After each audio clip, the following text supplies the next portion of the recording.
Hello my dear friends, I am back again with my new video today. So today we are going to discuss about endomembrane system, and after that mitochondria, chloroplast, and some of the cytoskeleton things, okay, and after that cilia and flagella.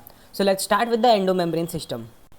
First component of endomembrane system is endoplasmic reticulum. Okay, so let us now study about endoplasmic reticulum. Endoplasmic reticulum is basically a system of membranes which is found inside the cell. ER is basically made up of cisternae, tubules, and vesicles. Okay, so now let us know the types of ER present in the cell. Basically, there are of two types: rough endoplasmic reticulum and smooth endoplasmic reticulum. Rough endoplasmic reticulum basically have ribosomes on it, and smooth endoplasmic reticulum does not have any ribosomes on it. Riboforeign protein 1 and 2 are present on RER, whereas it is absent on SER. Similarly, ribosomes are attached with the 60S subunit to the RER, and it is not attached to the SER. Okay. Now, similarly, RER is mainly made up of cisternae and SER is mainly made up of tubules. And also one more important thing, main function of RER is protein synthesis, and SER helps in lipid, glycogen and steroidal hormone synthesis. Okay. Now let us know the functions of endoplasmic reticulum. Endoplasmic reticulum is widespread inside the cell, so it helps in intracellular transport of materials also. It is also known as system of membranes as it provides membrane to different organelles and also to the nucleus. It forms the nuclear membrane at the time of cell division. Okay. RER helps in protein synthesis, SER helps in glycogen synthesis, lipid synthesis, and also steroidal hormone synthesis. There is a P450 cytochrome present which helps in present in SER, which helps in detoxification of materials. They provide raw materials to Golgi apparatus. They also help in the formation of Golgi apparatus, etc. So these are basically functions of endoplasmic reticulum. Now next thing comes is modification in endoplasmic reticulum. When we centrifuge the cell, we get small parts of endoplasmic reticulum. There are, after centrifugation, there are some parts still left on the endoplasmic reticulum where ribosomes are attached to it. They are known as riboforeign. Not riboforeign, microsomes. They are basically called as microsomes, and microsomes are used for in vitro protein synthesis studies by the scientists. Okay. After that comes Golgi apparatus, which is the second component in endomembrane system. Golgi apparatus is also known as Golgi complex, Golgi bodies, Dalton's complex, Baker's bodies, dictyosome, idiosome, lipochondria, and trophospongium. Okay, so these are some of the names of Golgi bodies. Now let us study about the functions and how is it made up of. Okay, it is also known as director of the molecular transport moving inside the cell. Okay, because it helps in the packaging of materials also, and then send the materials inside the cell as well as outside the cell. Golgi apparatus is also made up of three types of components: cisternae, tubules, and vesicles. Cisternae here is of diameter 0.5 micrometer to 1 micrometer, and there are nodes present in it which are filled with a fluid. Okay, so now let us study about its function. Its main function is secretion. Secretion of what? Secretion of glycoprotein and glycolipid and different types of components. Secretion basically takes in three steps. First step comes is fusion of raw materials, or can say fusion of products, then glycosylation and glycosidation, and after that finished products are released. So now let us study deep about it. Now raw materials fuse from the convex phase of Golgi apparatus. It has two different types of phases: convex, cis or forming phase, and another one is concave, trans or maturing phase. So raw materials fuse from the convex phase. Okay, then it moves to the second step where carbohydrate chains are attached to the lipids and proteins. When it is attached to the lipids, it is known as glycolipid, and when to the protein, then it is known as glycoprotein. Okay, then after that finished products are found, which are then moved out of the cell or even inside the cell if required by the cell. Okay, Now it also helps in the formation of glycolipid, glycoprotein. It also helps in lysosome formation. It plays an important role in spermiogenesis, vitellogenesis, and also different types of materials are formed like in dictyosome. Dictyosome is basically Golgi apparatus name which is present in plant. Okay, except cellulose, it forms different types of materials which are required by the cell wall and different types of organelles present inside the cell. Okay, in plants. It also helps in the formation of phragmoplast and cell plate at the time of cell division. After that comes is lysosomes. Lysosomes are basically suicidal bags of the cell. It helps in the digestion of different types of materials inside the cell, or if food comes from outside the cell, even it also helps in digestion of that. Lysosomes are made by the Golgi apparatus. Lysosomes contain different types of hydrolytic enzymes, or can say hydrolases, which helps in digestion of materials like it contains enzymes like carbohydrases, lipase, nuclease, etc. Okay, which helps in digestion of carbohydrates, nucleus, etc.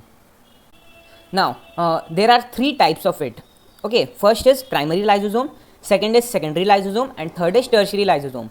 Primary lysosome is also known as storage granules because it remains inactive at the primary stage. Okay, lysosomes require a pH of 5 to activate its enzymes present inside it, and the initial pH of cytoplasm or cytosol is 7.2.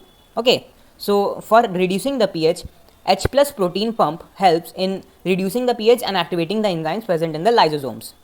Now, if lysosome fuses with a phagosome, phagosome is basically foreign food particle. When it fuses with the phagosome, it makes secondary lysosome or heterophagosome. Okay, or also known as digestive vacuole. So after that, digestion takes place inside the heterophagosome, and then tertiary lysosome is formed when important products are absorbed by the cell, and then excretory products or waste materials are produced. Then it is known as tertiary lysosomes or residual body. Now there is one more condition. If primary lysosome fuses with cell organelle, or can say which is present inside the cell like inactive mitochondria, then it is known as, it will not be called as heterophagosome, it will be known as autophagosome. Okay, or autosome, because it is fusing with not a foreign particle but with a particle which is present already inside the cell. Okay, now functions of lysosome is basically intracellular digestion and extracellular digestion. Intracellular digestion is basically when digestion takes place inside the cell, and extracellular digestion is when digestion takes place outside the cell. Now intracellular digestion are further of two types, heterophagy and autophagy. Heterophagy means when lysosome fuses with the foreign particle and then digests it, then it is heterophagy, and when it fuses with the can say particles present inside the cell, then it is known as autophagy. Okay, now second is extracellular digestion. Examples are fungi and osteogenesis. Osteogenesis is basically when osteoclast cells releases lysosomes outside the cell, and then helps in the proper shaping of bone. Okay, now bones, size of bone are increased by the deposition of calcium and different types of minerals. Okay, now sometimes there is more amount of calcium deposited, and shape to the bone is required to be given. So it helps in shaping the bone properly. So lysosomes basically eats all the extra materials and then gives proper shape to the bone.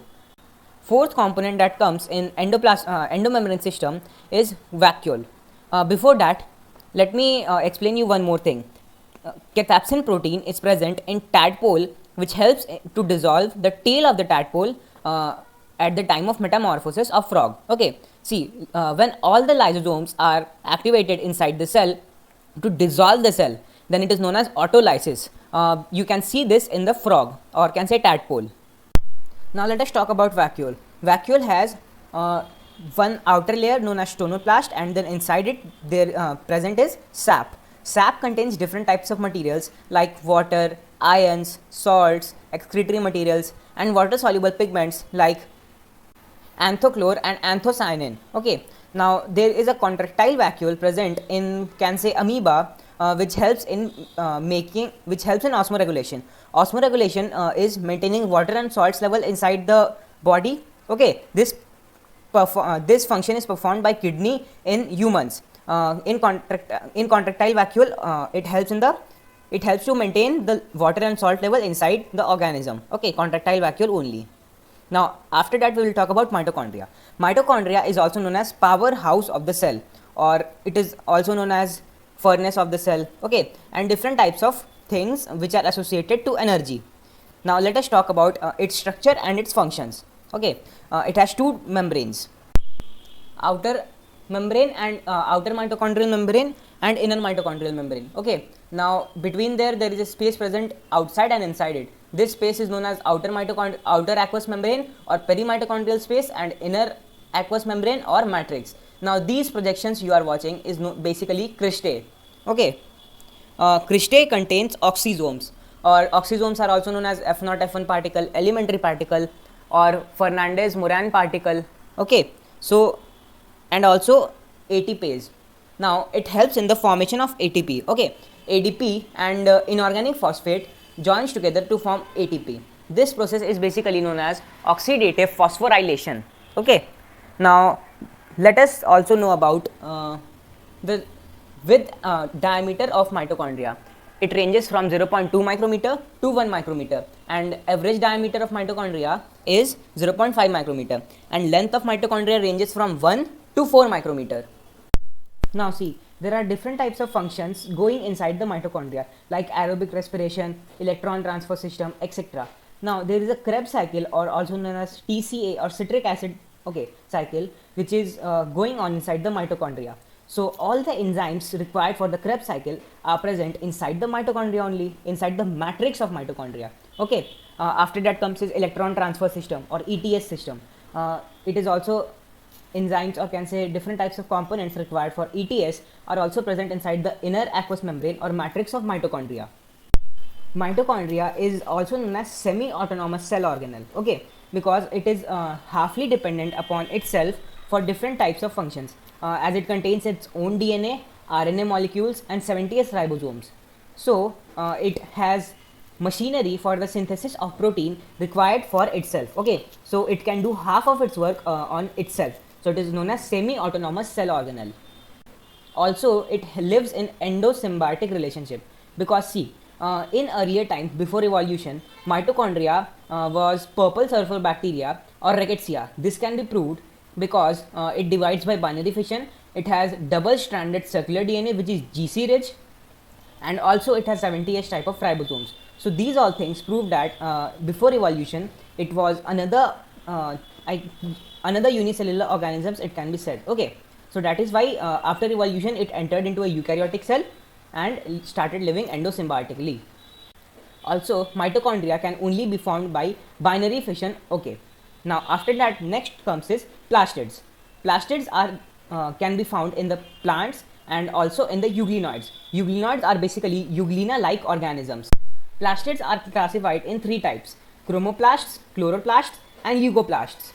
Chromoplasts are basically red, orange and yellow in color. It is because of the carotenoids present inside them, carotenoids pigments. They are of two types, xanthophylls and carotenes. Okay, and they are present in the pericarp of fruits and petals of flowers. They help to attract insects and animals, which helps in dispersion of seeds. Okay, and also in pollination. Now comes chloroplasts. Okay, chloroplasts are basically green in color because of the presence of the pigment chlorophyll. Chlorophyll and also some carotene pigments are also present inside it. It is present in the green parts of the plant and also in the leaf. Okay, after that next comes is leucoplasts. Leucoplasts helps in the storage of food and they are colorless in nature. Okay, they are also of three types: amyloplasts, aleuroplasts and elaioplasts. Amyloplasts helps in the storage of starch, for example potato. Okay, now elaioplasts helps in storage of oils and fats, then like coconut oil, groundnut oil, and third comes aleuroplast. Aleuroplast basically helps in storage of proteins, okay, like pulses. Chloroplasts are also similar like mitochondria. Okay, they are also semi-autonomous in nature and they divide by binary fission, or they can be formed by the proplastids. Their length varies from 5 to 10 micrometer and size from 2 to 4 micrometer. Okay, now in a unicellular organism like Chlamydomonas, number of chloroplasts present is 1. Okay, and average number of chloroplasts in mesophyll cells are 20 to 40 in number. Okay, now let us know more about chloroplasts. Chloroplasts also have double stranded circular DNA, which is GC rich, and also they have RNA 70s ribosomes, etc. Okay, so they have also originated from the cyanobacteria. They also started living endosymbiotically with eukaryotic cells. Okay, so that is why they are also semi-autonomous in nature and endosymbiotic in nature. After that comes is ribosomes. Ribosomes are basically known as engine of the cell or protein factory of the cell, because they helps to make protein, and protein is a compound which further helps in synthesis of different types of things like glycoprotein, and also in lysosomes, like different types of things. Okay, so there are basically two types of ribosomes, 70S type of ribosomes and 80S type of ribosomes. 70S types of ribosomes further has two subunits, one is 50S and another is 30S, and also 80S ribosomes also contains two subunits, one is 60S and another one is 40S. Okay, these subunits are joined together by the help of magnesium ion, Mg+2 ions, okay, in particular concentration, which is 0.001 Mg concentration ions. Okay, they help in the to join the two subunits of ribosomes, or even inside the cell if required by the cell. Okay, now it also helps. Now see, there is 70S and 80S. The S here represents the Swedberg's unit or sedimentation coefficient. It is basically indirect measurement of density and size of ribosomes. Okay, now there is messenger RNA also. Messenger RNA basically is polyribosome or polysome, means several ribosomes are connected in a chain. Now next topic comes is cytoskeleton. Cytoskeleton basically helps to provide framework to the cell and structure to the cell. Okay, now they are also of three types: microtubules, microfilament and intermediate filament. Microfilament has a diameter of 25 nanometer. Microtubules has a diameter of 25 nanometer. Microfilament has a diameter of about 6 to 7 nanometer, and intermediate filaments have basically a diameter of 8 to 12 nanometer. Okay, now first comes microtubules.